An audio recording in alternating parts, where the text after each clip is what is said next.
गल्ती ना चलो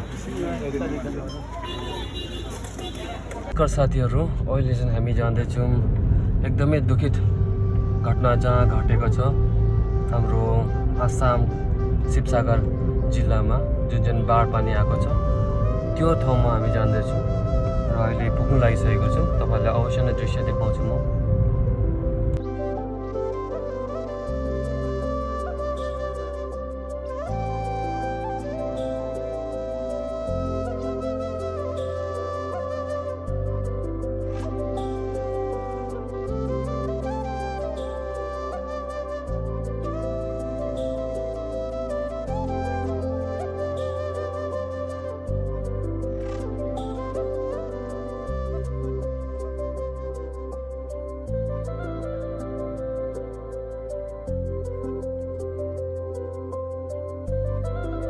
अझसम्म पनि दर्शकबिन्दुहरू टाउनमा पनि यस्तो छ पानी,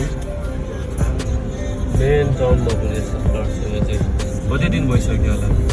तर पनि अझै पनि यस्तै छ टाउनमा।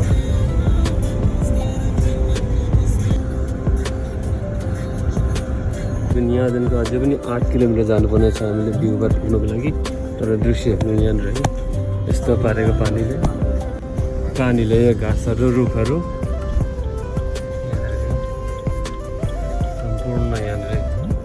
तपाईँहरूले हेर्न सक्नुहुन्छ। नजर यस्तो रुख पल्टाएर लडाएर लिएर घरहरू त कसो राखिदिन्छ सुकेर चाहिँ यहाँनिर चाहिँ सबुतै हो बाढे यस्तो बसेको छ यहाँनिर है। रिलिफको लागि पाउनुको लागि उहाँहरूको बिचराको दुःख छ। सायद हाम्रो फिल चाहिँ यही होला हामीले जुन चाहिँ डिस्ट्रिब्युट गर्नु लागेको यहाँनिर के हुन्छ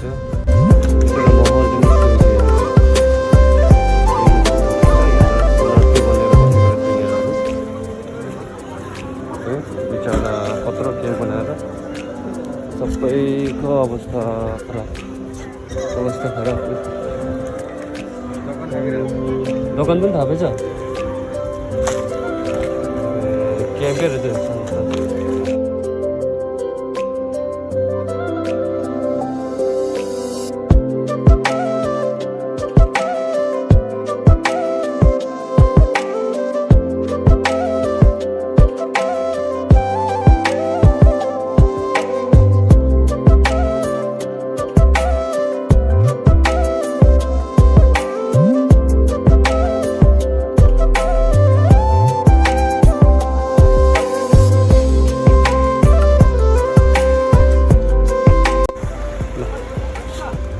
डनर चाहिँ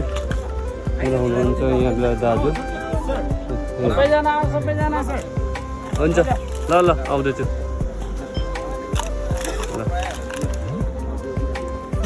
हाम्रो दाइले चाहिँ बाइट दिनुमा धेरै शर्माउँछ आएर धेरै शर्माउनुहुन्छ।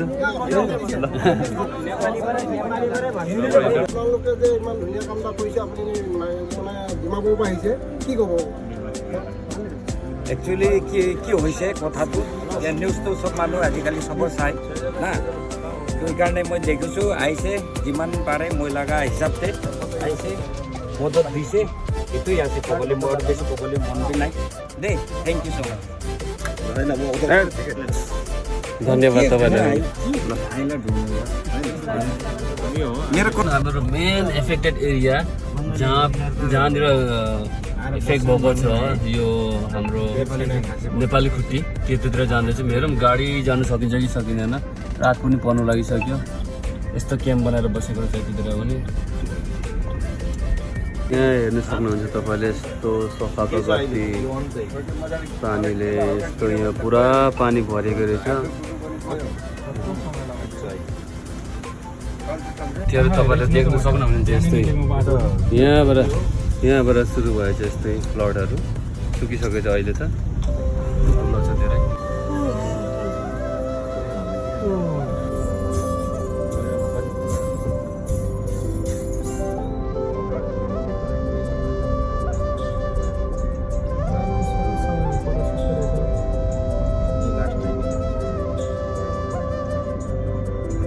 यहाँ छ त मान्छे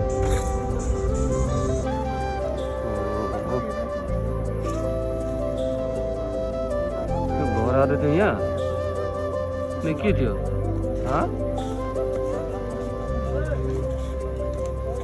गाडीहरू हेर्नु न पल्टीको खै ऊ त्यो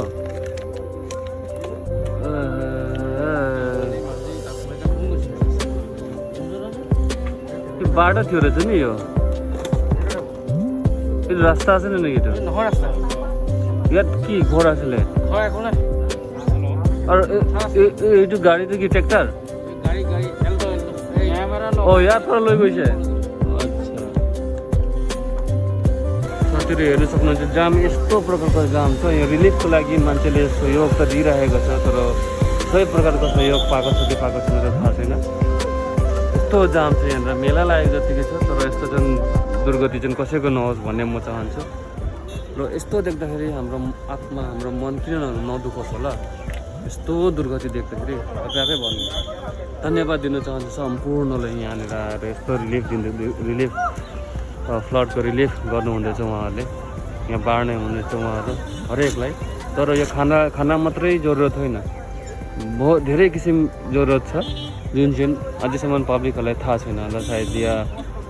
उहाँहरूलाई ज्ञान भएको छैन किनकि खाना भनेको त सहर सम्पूर्णलाई दिइरहेको छ खाना चाउल दिएर मात्रै त केमा पकाएर खाने त्यो पनि कुरा आउँछ कहाँ बसेर खाने त्यो पनि कुरा आउँछ हो त्यही भएर हेरौँ अझै अगाडि गएर के कस्तो रहेछ गाडी फेरि हामी यहाँ पार्किङ गरिसकेको छौँ सायद अब चाहिँ हिँडेर जानुपर्छ होला हामीहरू कति टाढो हुनेछ यस्तो मेला जत्तिकै लागिरहेको छ यहाँ थाहा छैन मान्छेहरू यस्तो भिड छ यहाँ पेट्रोल पम्प पनि छ यत्रो बसहरू आएछ मान्छेहरू यहाँ सहयोगको लागि आएको होला हेर्नुको लागि पनि थाहा भएन यस्तो जाम छ दाजु हेर्नुहोस् यहाँ मेला लागेको जतिकै छ तर पनि एउटा राम्रो कुरा के हो भने नि त मेला लागेको कतिजना खुसीले कतिजना सायद हेर्नु पनि आएको होला कतिजना तपाईँले भने जस्तै कन्टेन्ट बनाउनु आएको होला कतिजना सहयोग गर्नु आएको होला तर डाइरेक्टली इन्डाइरेक्टली सहयोग त भइरहेछ नि केही न केही सहयोग त भइरहेछ र सरकार तर्फबाट पनि सहयोग भइरहेको छ यस्तो भइरहेछ क्याम्परहरू त्यही भएर देखाउने छु म एफेक्टेड एरिया पनि अब हामी जानु लागेको दर्शकबिनहरू यहाँ देख्न सक्नुहुनेछ यस्तो यहाँ पानीको अतङ्ग यहाँनिर फ्लडको अतङ्ग घर माथिसम्म उठेको रहेछ पानीको दाब देखेर तपाईँले अन्दाज लगाउन सक्नुहुनेछ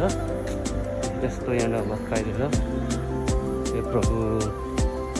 लुगा कपडाहरू त नाक छैन यहाँ घरको हालातहरू यस्तो बनाइदिएछ योभन्दा नराम्रो के थियो होला ओहो यता त पानी अझै सुकेको रहेछ नि त के जाने कसै चावल त अझै पानी सुकेको रहेछ त यो नि हजुर यो दुईटा बस्ती यहाँ आएर कति मान्छे मऱ्यो कति पशु प्राणीहरू मरेछ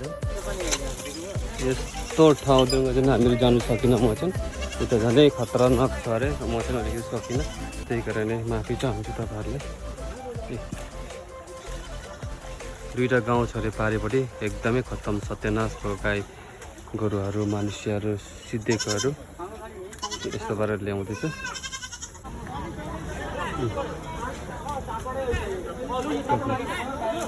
पानी चाहियो भने त्यहाँ शिविरबाट लिएर जानु